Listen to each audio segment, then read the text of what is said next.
Amigo oyente, en nuestro programa anterior dejamos nuestro estudio en el capítulo 3 del libro de Ezequiel.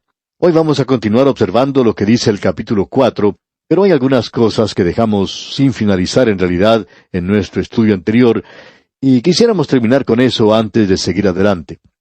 Vimos en el estudio pasado que Dios había llamado a este profeta para que fuera un centinela, un atalaya de la casa de Israel. Ahora, un centinela, o atalaya, es una persona que ocupaba una posición muy importante en el mundo antiguo. Hoy estas posiciones quizá ya no tengan tanta importancia en algunos lugares como antes. Por lo menos las funciones son un poco diferentes hoy. El atalaya o centinela de la antigüedad nos lleva a los días cuando las ciudades tenían murallas a su alrededor. Las ciudades estaban amuralladas para su propia protección. Se erigía un gran muro alrededor de las ciudades, y sus grandes puertas se cerraban al oscurecer. Luego los centinelas subían a las murallas para comenzar la vigilia de esa larga y oscura noche. Con mirada penetrante, el centinela trataba de perforar las tinieblas que rodeaban la ciudad, y él estaba alerta a todo ruido que pudiera venir de afuera de la muralla, y estaba listo para descubrir cualquier peligro que se acercara. De modo que él miraba y escuchaba, tratando de detectar el ataque de algún enemigo, y él esperaba allí arriba en la muralla. Ahora, la Biblia tiene mucho que decir en cuanto a centinelas y atalayas. En el libro de Isaías, capítulo 62, versículo 6, leemos: «Sobre tus muros, oh Jerusalén, he puesto guardas. Todo el día y toda la noche no callarán jamás». Y en el Salmo 127, versículo 1, dice: «Si Jehová no edificara la casa, en vano trabajan los que la edifican. Si Jehová no guardare la ciudad, en vano vela la guardia». En la época hebrea, el centinela tenía guardias en 3 turnos por la noche. Estos turnos eran desde el atardecer hasta alrededor de la medianoche. Luego desde la medianoche hasta que cantara el gallo, que quizás serían las 2 o 3 de la mañana. Y luego desde ese punto hasta el amanecer. El centinela del turno de la mañana anunciaba el amanecer, digamos de paso. Ahora los romanos, por su parte, tenían 4 turnos durante la noche. La costumbre de tener un centinela o atalaya pertenece a una época antigua y que ya está en el pasado. Al comienzo de la civilización era algo que tenía su propósito y provecho, pero eso no es necesario hoy. Debemos aclarar esto. Hoy encontramos que nuevamente necesitamos un centinela. La policía patrulla las calles durante la noche en muchas de nuestras ciudades. Creemos que los ciudadanos deberían apoyar a la policía por la tarea que hacen.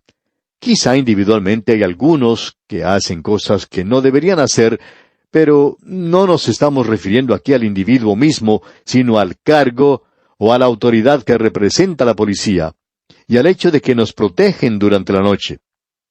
Pero si nuestros días continúan siendo sin ley en el presente, pues ellos no van a poder ayudarnos. Bien, como dijimos anteriormente, cuando consideramos el libro de Isaías, el centinela o el atalaya tiene una responsabilidad y también una visibilidad. Él tiene que ser capaz de distinguir al enemigo en la oscuridad, y por lo tanto, hoy podemos decir que el atalaya es el ministro. Él es quien tiene que advertir el peligro a la gente. Hace falta esa clase de mensaje hoy, y él tiene esa responsabilidad y ya hemos visto eso. En el capítulo 3 de Ezequiel, él dice algo que es muy importante e interesante. Él dice en el versículo 20 de este capítulo 3, «Si el justo se apartare de su justicia, e hiciere maldad, y pusiere yo tropiezo delante de él, él morirá, porque tú no le amonestaste. En su pecado morirá, y sus justicias que había hecho no vendrán en memoria, pero su sangre demandaré de tu mano». Este versículo es uno que ha sido utilizado muchas veces para demostrar que uno puede caer de la gracia, algo que, digamos de paso, no es enseñado en la palabra de Dios. En la única ocasión en que esto es mencionado es allá en la epístola a los Gálatas, y eso no tiene nada que ver con la salvación, sino que habla más bien de aquellos que han sido salvos por la gracia de Dios, y que descienden a un nivel legal, y que están tratando de vivir por la ley, en lugar de vivir por la gracia. Si uno es salvo por gracia, pues entonces viva por gracia. Esa es la gran enseñanza, como ya hemos visto anteriormente cuando estudiamos la epístola a los Gálatas. Lo que aquí tenemos es al hombre viviendo en una época de ley. Su vida estaba determinada por sus actos o hechos justos. Por tanto, esas acciones justas que él puede hacer bajo circunstancias normales pueden aparecer muy buenas, pero cuando se encuentra bajo tensión o situaciones difíciles, ese hombre puede apartarse completamente de Dios, y por tanto tiene que ser juzgado. Esto no tiene que ser interpretado como que él hubiera sido salvo, porque su vida debe ser probada al final de su vida si es o no es un hijo de Dios. Pero en el presente, amigo oyente, usted y yo estamos viviendo bajo la gracia, y la justicia es algo un poco diferente para el Hijo de Dios. Nosotros somos justificados hoy por fe en el Señor Jesucristo. Somos salvos por gracia por medio de la fe. Y se nos dice allá en la epístola a los Romanos capítulo 4, versículos 4 y 5, pero al que obra, no se le cuenta el salario como gracia, sino como deuda. Mas al que no obra, sino cree en aquel que justifica al impío, su fe le es contada por justicia. El creyente verdadero puede caer en pecado, pero él no va a practicar y vivir en pecado deliberadamente, porque el que es nacido de Dios no practica el pecado. Pero si él cae en pecado, él tiene un recurso a su disposición. Tenemos un abogado para con el Padre y nosotros podemos ir y confesar nuestros pecados. Ahora, aquí en el libro de Ezequiel, estamos hablando en cuanto a un hombre bajo la ley, y el énfasis no es tanto en eso, sino que se pone más en cuanto a la responsabilidad del atalaya o centinela. Él tiene que prevenir al hombre que se ha apartado de las buenas obras y ahora está viviendo de una manera que se conforma a las normas del enemigo. Ahora, después de haber entregado este mensaje, al profeta se le dice que tiene que ser un centinela. Y en el versículo 22 dice, «Vino allí la mano de Jehová sobre mí, y me dijo, levántate y sal al campo, y allí hablaré contigo». Ahora él tiene que dejar a esta gente. Él había permanecido 7 días atónito entre ellos, nos dice el profeta, y él pudo apreciar cuán apóstatas ellos habían llegado a ser y cuánto se habían apartado de Dios. Ahora a él se le dice que tiene que dejarles. Y en el versículo 23 leemos, «Y me levanté y salí al campo, y he aquí que allí estaba la gloria de Jehová, como la gloria que había visto junto al río Quebar, y me postré sobre mi rostro». Nuevamente se menciona aquí la gloria de Jehová, y la gloria de Dios aparecerá una y otra vez en este libro. Ahora, ¿qué es gloria? Bueno, alguien puede decir que esto es algo que uno no puede ver, que es algo intangible. Pero si usted piensa de esta manera, amigo oyente, permítanos decirle que está completamente equivocado. La gloria es algo que produce una sensación en los 5 sentidos que nosotros tenemos, y por tanto es algo que uno puede ver. La gloria tiene un tamaño. ¿Cuál es el tamaño de la gloria? ¿Es algo largo, o cuadrado, o redondo? ¿Cómo es? Bueno, amigo oyente, tiene un tamaño y ese tamaño es la infinidad del espacio. La palabra de Dios nos dice que los cielos declaran la gloria de Dios. La gloria de Dios se puede ver en este tremendo universo en el cual vivimos. Ahora, la gloria también tiene una belleza. En las Escrituras se nos dice, «Y toda la gloria del hombre como flor de la hierba». La gloria es algo hermoso. El cielo va a ser un hermoso lugar. Será hermoso estar allí. También tiene que ver con el adorno. En las Escrituras leemos, «Te has vestido de gloria y de magnificencia». Eso lo leemos allá en el libro de Proverbios. Está muy bien vestido, por cierto. Hermosura en el vestido que se luce. Eso nos habla de la gloria. Y también hay majestad en cuanto a la gloria. Allá en el Salmo 8, versículo 1 leemos, «Oh Jehová, Señor nuestro, cuán glorioso es tu nombre en toda la tierra. Has puesto tu gloria sobre los cielos». Es la majestad de Dios, amigo oyente. Es brillante, es luz, digamos de paso. Es algo precioso y duro. Usted también puede recordar que Daniel dijo algo en cuanto a esto. Él dijo, «Y le fue dado dominio, gloria y reino para todos los pueblos». Esto demuestra honor y dignidad. El mismo nombre de Dios sugiere eso, digamos de paso. La dignidad. Y todo esto tiene que ver con la gloria. El profeta, pues, ve la gloria de Jehová, y se le dice aquí en los versículos 24 y 25 del capítulo 3 de Ezequiel: Entonces entró el Espíritu en mí, y me afirmó sobre mis pies, y me habló y me dijo: Entra y enciérrate dentro de tu casa. Y tú, oh hijo de hombre, he aquí que pondrán sobre ti cuerdas, y con ellas te ligarán, y no saldrás entre ellos. Una de las interpretaciones populares en cuanto a esto es que el enemigo ata al profeta para poder sacarlo de la casa. Eso es lo que el enemigo quería hacer. Sin embargo, él quería permanecer en la casa, y por tanto, él no quería salir. Así es que ellos le ataron. Y en el versículo 26 continuamos leyendo: Y haré que se pegue tu lengua a tu paladar, y estarás mudo, y no serás a ellos varón que reprende, porque son casa rebelde. Ahora, en lugar de hablar mucho, él va a representar algunas de las parábolas que Dios le ha dado. Y aquí tenemos una de ellas. Él va a su casa y se encierra en ese lugar. ¿Por qué? Para demostrar que Dios ha rechazado a este pueblo rebelde. Luego en el versículo 27 leemos: Mas cuando yo te hubiere hablado, abriré tu boca, y les dirás: Así ha dicho Jehová el Señor. El que oye, oiga, y el que no quiera oír, no oiga, porque casa rebelde son. Lo que el profeta tiene que decir es: Así ha dicho Jehová el Señor.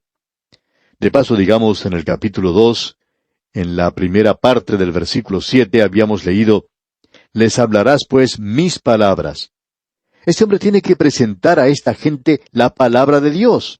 Y esa es la única ocasión cuando él va a hablar con ellos. Durante el resto del tiempo, él es mudo. Él solo tiene la palabra de Dios para darles a ellos. Ahora, en el capítulo 4 tenemos algunas cosas que son bastante interesantes. Él va a usar ciertas señales. Él va a representar ciertas parábolas. Durante esta época, la ciudad de Jerusalén no había sido destruida todavía, y los profetas falsos estaban diciendo a la gente que ellos iban a tener paz. Las cosas van a salir bien para ustedes, y ustedes van a regresar muy pronto a Jerusalén. Ahora Ezequiel va a confirmar las palabras del profeta Jeremías. Y dijo: Ustedes no van a regresar. Aun cuando la antigua ciudad de Jerusalén esté en pie, va a ser destruida. Alguien dijo lo siguiente: Esta es la edad del pacifismo, pero no es la edad de la paz. A través de la historia, el hombre ha tenido unas 15,000 guerras y ha firmado unos 8,000 tratados de paz. Sin embargo, el hombre no ha podido disfrutar en unos 5,000 o 6,000 años de historia más de 200 o 300 años de verdadera paz. Amigo oyente, el hombre es una criatura guerrera, gústele o no le guste. Y usted recuerda que el apóstol Pablo escribió las palabras del Señor que decían: Cuando los hombres digan paz, paz, entonces será la destrucción. Amigo oyente, hay solo un príncipe de paz.